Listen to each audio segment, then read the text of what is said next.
Yo, welcome to the Ant-Man channel. It is Sunday the 21st of December 2014 and I am your host, Ant-Man. Hope you guys had a great church service today. The Lord blessed me, I know that's for sure today. It was a very special service. So let's get through this, rapidly on this Sunday here. David Barton wins $1 million defamation suit. Christian historian warns more may follow to protect reputation and livelihood. This is a big win for us, by the way. Not that we're like a team. We would like everyone to be on our team, right? Amen? But, anyways, this was published 22 hours ago. It is by John Amen. So let's get into this.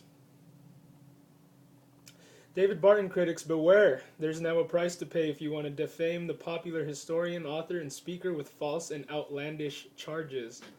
This is interesting. Barton won a $1 million defamation judgment in August against two left-leaning candidates for the Texas State Board of Education. What a joke. If the world needs a teacher, Christian, you should be raising your hand eagerly to serve the Lord. You know what I mean? Use your talents and abilities and your knowledge to help other people. See, when we don't do our jobs, people creep in and want to do our jobs for us, and I don't think there's anyone better than a Christian to lead the way. And guess what, man? You know, the whole separation of church and state quote that is taken out of context. It was a letter written by Thomas Jefferson. I even have it. I'll send it to you if you really want to read it. But yeah. So don't buy into the lies, Christian. You should be eager to serve and wanting to lead and being like, you know what I mean. If someone wants that job to be, someone to take care of that job, you should be like, me, please. Anyways. The pair, Rebecca Bell Metero and Judy Jennings, charged in a 2010 campaign video that Barton, a consultant to the board, was known for speaking at white supremacist rallies. Wow. I mean, that's a shame, right? God commends a person who doesn't, they go, why me, and throw up their hands when injustice and false accusations come your way. When we take, if we take it on the chin and we go through it kind of like with our heads held high without having to complain about it, God commends you for that. Remember, blessed are you when people persecute you and speak falsely about you and stuff, because, well, let's continue here. That highly charged claim stems from two 1991 speeches Barton gave to groups linked to the racist and anti-Semitic Christian identity movement. Barton, recognized as a strong friend of Israel, acknowledges speaking to the groups, but said in court filings he did not know in advance about the racist ideology of his hosts. Barton, the founder of Wall Builders, a group dedicated to presenting America's forgotten history and heroes. Forgotten is an understatement, more like rejected. Our ideals, the very thing that makes America what it is today very opposed, and that's because you kind of we're kind of being fed this like prepackaged liberal progressive jargon, and we gotta go and play by their rules. And really, when we read the Constitution, we learn that, hey, we the people we say what should be going. We're the ones that have the say. But when the government gets bureaucratic and gigantic, and everything's centrally planned and everything, it's just a mess. It's not good. I can go on about that, but so anyway, Barton, the founder of Wall Builders, a group dedicated to presenting America's forgotten history and heroes, later established a vetting system to avoid repeat engagements, and has not addressed similar gatherings since. He told the court that he has given some 8,000 speeches in the 2 decades following his two 1991 speeches, and that addressing white supremacist rallies is not what he's known for. And by the way, Christian, we don't categorize and isolate people, do we? We reach out to a lost world, and we understand the nature of what sin is. So we have mercy toward the unbeliever. We have love and compassion toward those who we may not understand. Like when we see suffering, we should never ever, man, jump to the conclusion that whatever is happening negative to somebody, it's because of what they're doing or something. You have an enemy out there, and he'll attack you, and he'll use people to attack you and sin against you. But like I said earlier, God commends a man of, that could take a punch.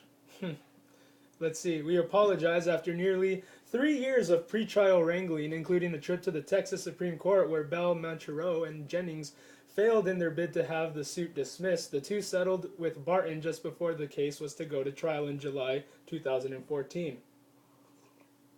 They agreed to give Barton $1 million and issued a contrite apology repudiating their 2010 claim that Barton is known for speaking at white supremacist rallies. We understand that this statement suggested that David Barton is a white supremacist and that the two organizations he is affiliated with, Wall Builder Representations Inc., Presentations Inc., and Wall Builders LLC, were associated with or supportive of white supremacists.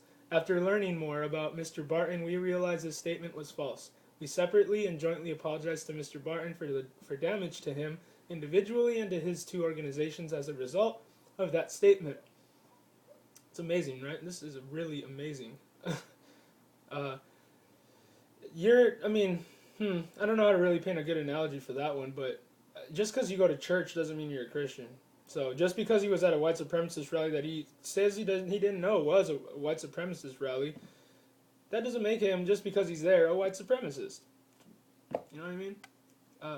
Not necessarily. If he knew in advance, I guarantee you, if he's a man of God, he wouldn't have done it, because it's not promoting anything good by going to a gathering for that one thing. But we should never use ever, and I see this, and I'm sure you do too. People use the gospel for racist reasons or stuff like that. Knock it off.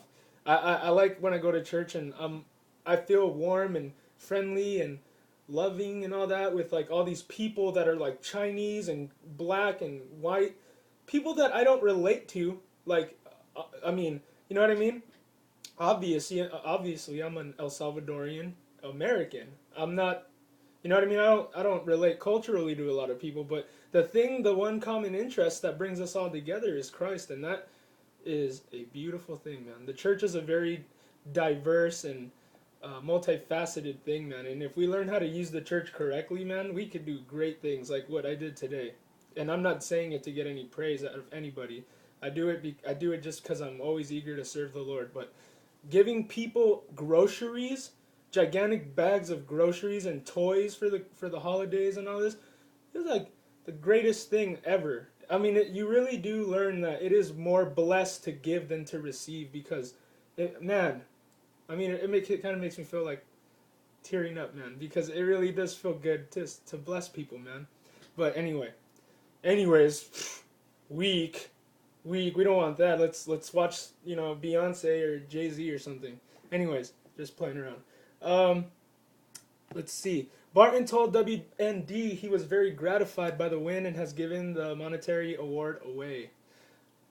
He also has quickly put the legal judgment to use, winning a retraction from Georgia congressional candidate Bob Barr. In a July 8 debate, Barr challenged his Barton-endorsed opponent to disavow the Christian historian because Barton had been roundly and uniformly criticized with facts. And that's the atheist's favorite word. Or taking positions that are anti-Semitic. Barr later sent out a tweet calling Barton an anti-Israeli, anti-Semitic radical. But when Barton's legal team notified Barr that his claim had resulted in a painful monetary penalty for two other candidates in Texas, Barr reversed himself. I hereby rescind in their entirety the aforesaid statements about David Barton made by me or in my behalf. So the judgments becoming known are having their desired effect, Barton said, in checking the growth of various falsehoods that have been freely spread in recent years. Yeah, Christian, and it will happen. I'm not, proud to say, but people do say things that are not true about me, and I'm sure that they might do that to you. People will do things that are petty like that because of credibility. Maybe you have credit and they want to try to step on you to get credit for themselves. I don't know. I don't know what drives people. I don't really care to go into thinking about the imagination of the heart and whatnot. All that's not good. But I mean, you know what I mean? Like I said earlier, the name of this video should just be like, learn how to take it on the chin and see how God blesses you through that. I don't think God tells you to turn the other cheek to people because he wants you to look weak. I think that meekness is a certain type of strength that's rare, and I think that when you rely on God to be the avenger, to be the one who's glorified through all of it. Remember the story of Moses hitting the rock instead of speaking to it? There's something about how we let God do all the fighting for us. We don't ever do anything because it's all been finished. We're not trying to earn something or take justice into our own hands as if we are the supreme ruler of the universe or judge. So God tells us that if you represent me and you go out in my name, you know what I mean? Show people this tremendous thing, this hope that we have in us, and out of love and faith, that faith will bring God on the scene. Defendant disappears. Barton also won in court against W.S. Smith, a self-described atheist who published an online article in 2010 calling Barton an admitted liar whose books have been picked apart time and again and exposed as fallacious. You know, I hate that. There's no evidence for such an arrogant statement like that. Like really, like I hear that kind of stuff a lot, man, and it's you can't say stuff like that. If you're gonna make an outstanding claim about something, you gotta present evidence. You gotta present why. You can't just say outlandish things like that. Don't let people bully you intellectually, man, because it's just because you're arrogant and you're not afraid of God and you'll say whatever you need to say doesn't mean you're right. Straight up. Smith was a no-show throughout the lawsuit, disappearing shortly after Barton sued him in September 2011.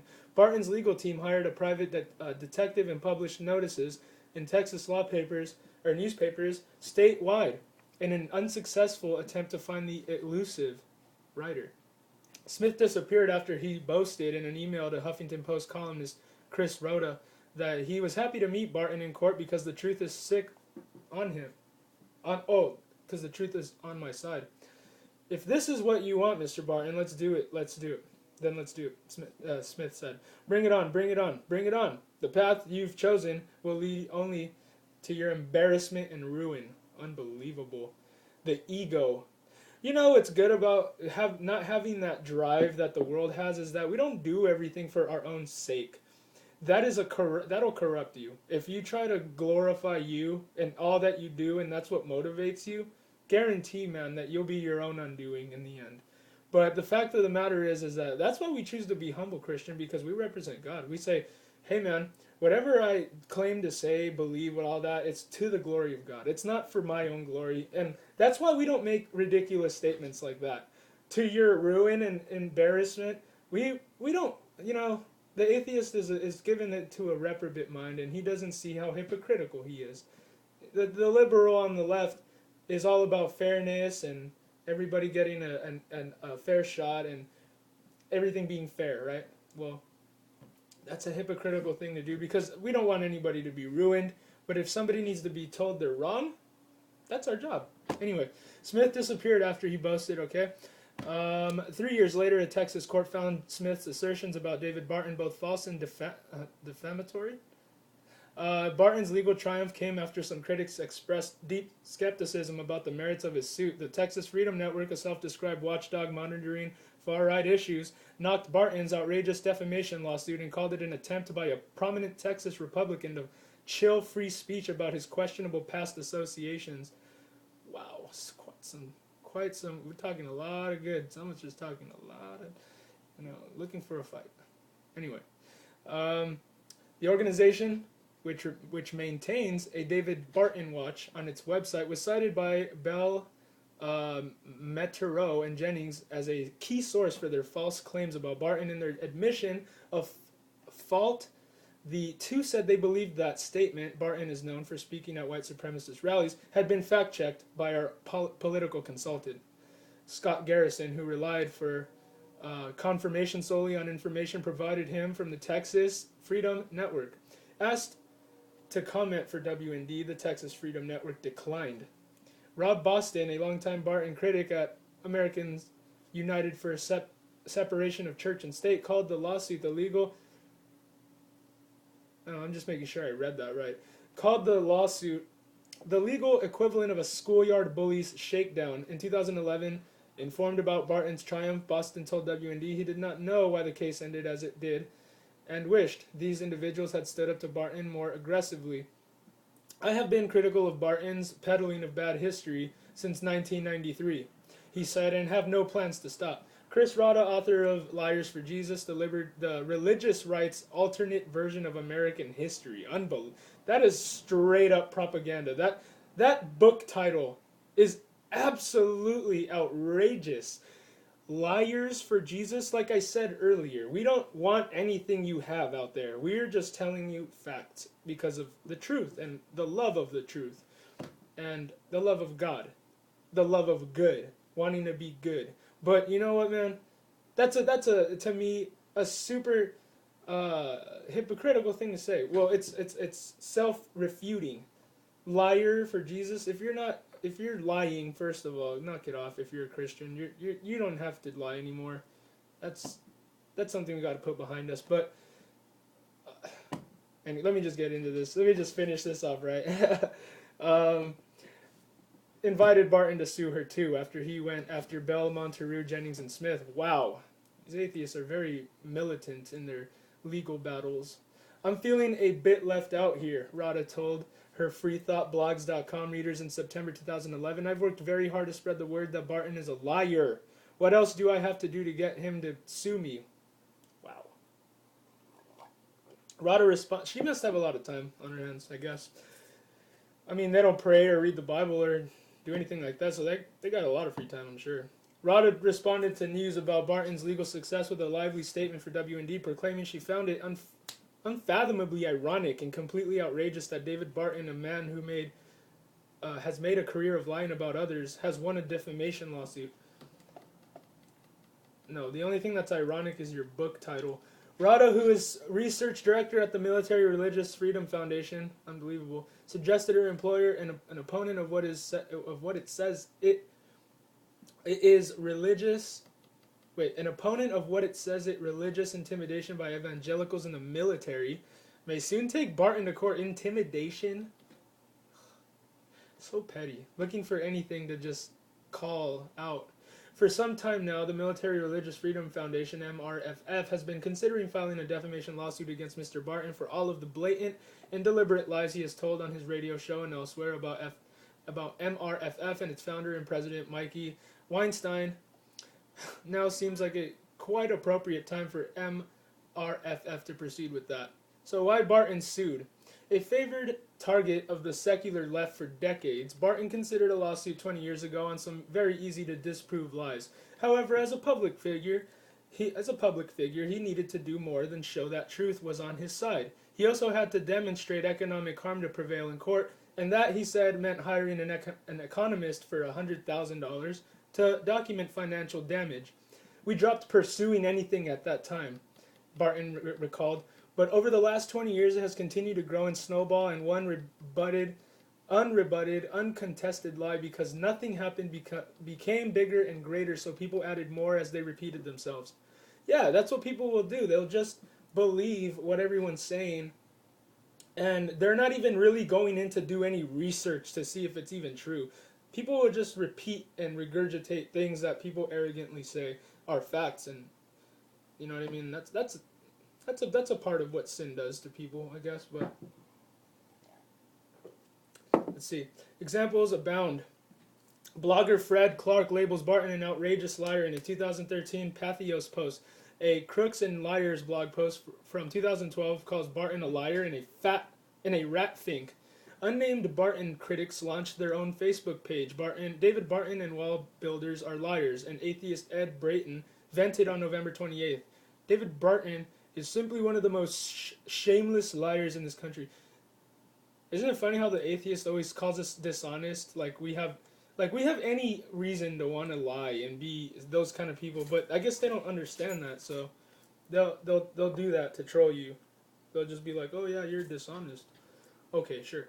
All that has taken an economic toll. Barton's book have been met, he said, by a cottage industry or critics rehearsing old claims about his alleged lack of truthfulness and supposed racist and anti-Semitic connections. There were concerted efforts on Amazon book reviews and elsewhere to repeat those types of things, and that hurt sales, Barton said. When the real financial impact of his over-the-top critics became clear, we said, okay, it's time to put our foot down. This is something that does have economic consequences, not to mention character, reputation, and so that's where we decided to make the move and go after the lawsuit. While being able to show economic harm made it possible to go to court with a defamation claim, Barton said his real motive for bringing suit was to clear his name. I honestly didn't know you could do stuff like this. I'm not a lawyer. There's nothing greater than your reputation, he said, adding that the biblical proverb, a good name is to be chosen rather than great riches, Proverbs 22:1. Money should never be the line for anybody. Never make money the line where you compromise or not. You know what I mean? Money's never should be what you're like centered around. But anyways, guided his decision to sue. That Proverbs 22:1 guided his decision to sue. And so did Benjamin Rush and Thomas Jefferson, two American founders libeled and defamed by opponents. Rush, a signer of the Declaration of Independence, Barton said, fought back in court after a man attacked him in print as a quack doctor and a murderer. Rush won a large monetary settlement, closing the door to future speculation about whether he was, in fact, a quack. While Rush vindicated his name, Jefferson did not. Barton said his decision not to take his detractors to court has caused him now to be considered guilty of what he didn't deny. One consequence Barton offered is continued speculation about Jefferson's alleged infidelity with Sally Hemings. More legal action may come with victory in hand. The next step, Barton said, is to publicize the legal outcome and, if need be, bring a legal response to other defamatory statements. While very expensive and time-consuming, Barton hopes his court victory will be somewhat of a preventative for folks just throwing out falsehoods and repeating them, adding to them with no consequences. Yeah, there needs to be consequences for people being outlandishly arrogant and liars. I guess you could call them liars, a strong word, but they have underlying motives to do this, and they're not for the sake of what's good and all that, so it needs to be shunned. Legal action, he said, is one of the tools that we have at our disposal to protect reputation and livelihood both, and a tool, he added, we will definitely consider using. John Ammon is a writer and communications consultant. He is the co-author of Team Obama, the President's Real Men and Women, and formerly worked for one of the nation's largest Christian broadcast ministries. All right, well, that's my article for today. I didn't know it was going to be that long, so thank you if you watched this whole thing. Yeah, the Bible tells us to treat the truth like it's our handmaiden or like our wife or something. I have to go look at that again, but it says something like that. It says that you should defend the truth and be vigilant about it. Be always honor it. Always honor it. Truth is not even when you really think about it, it's not just a word. It's who God is. God is truth, and we don't have to defend God as if you need to defend a wild lion in the wilderness or something. You don't need to do that, but for the sake of what's true and good, we do it because it benefits everybody and it blesses everybody. And if you don't understand it, do research for yourself and understand what the Bible tells us. Never base your faith off of what people tell you, not even me. And if you're curious about anything I say, I may quote the Bible sometimes, but I do quote it correctly and I do understand it correctly. So if you ever need help, man, I'm always here. But God bless you and have a good day.